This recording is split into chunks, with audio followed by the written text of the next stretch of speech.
very much for inviting me to speak, and thank you very much, BlackRock, for agreeing to host. I agree with much of what Andrew and Stephen have said, and it's really interesting.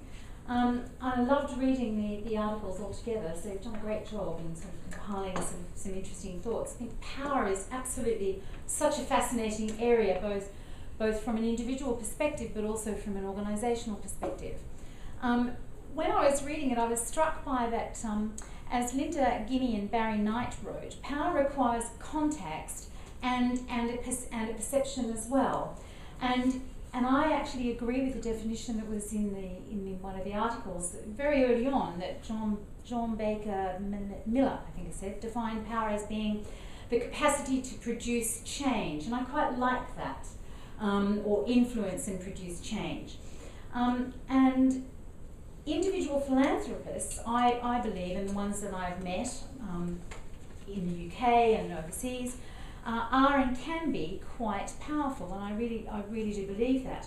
Many philanthropists, particularly if we look at where they come from these days, I mean, if you look at the Sunday Times Rich List, for example, 75% of them are self-made, and they come as either individuals or they have created a professionally managed foundation, but they operate, I'm pleased to say, I think, with what would be considered a power with or a soft power kind of model.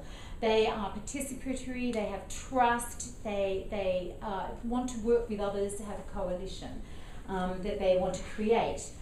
And that's how they affect change. And I think that they recognise, many of them, that with their tremendous wealth, they actually have a lot of opportunity, and that opportunity they have enables them to create access and privilege and convene at, things that we can only barely imagine possible. And they have this extraordinary power to convene, to share, to provide access and privilege. And I think that we often perceive power as being very threatening.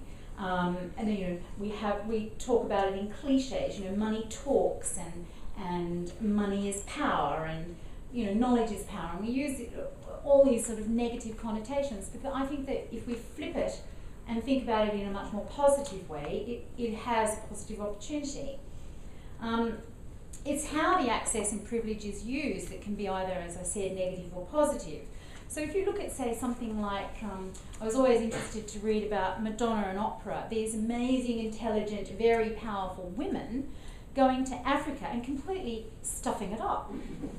And you kind of think, well, how did that happen? These are intelligent, thinking people. Did they actually have a strategy? Were they badly advised? Probably. Did they not pay heed to any advice that was given? Who knows? Who will ever know the real story? So we tend to equate money with power, which I think is a cliche and probably shows poor judgment on everybody's part. That being said, I think there are a number of philanthropists who believe they are all powerful, that they know everything about philanthropy, and I've actually had someone say this to me once. I've been in philanthropy, working in philanthropy for the last 6 years, and I know everything there is to know about philanthropy, and I thought, oh gosh, gee, that's extraordinary.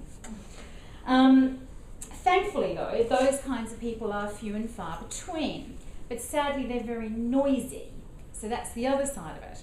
So can their influence I think, can actually be both good and bad. So that's a long answer to the question. Yes, I think they hold great power because they have the capacity to produce and effect change.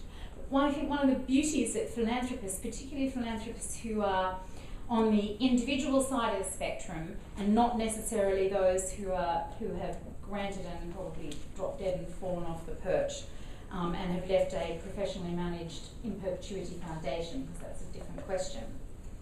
I think they have a huge opportunity to influence, and their argument would be that we talked about somebody said determining the agenda.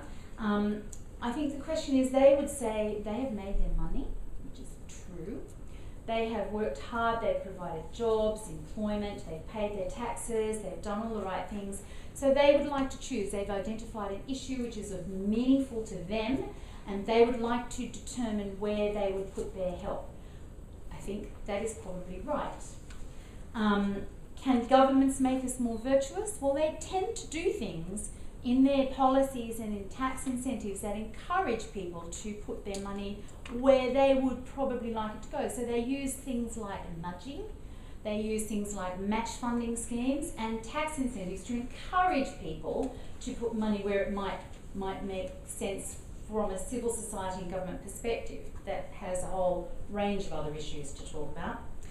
I think in terms of an individual is how they decide and what their strategy is, and the systems and processes they put in place to either help them make those decisions, that will help them make decisions that are in a power with model rather than a power to model.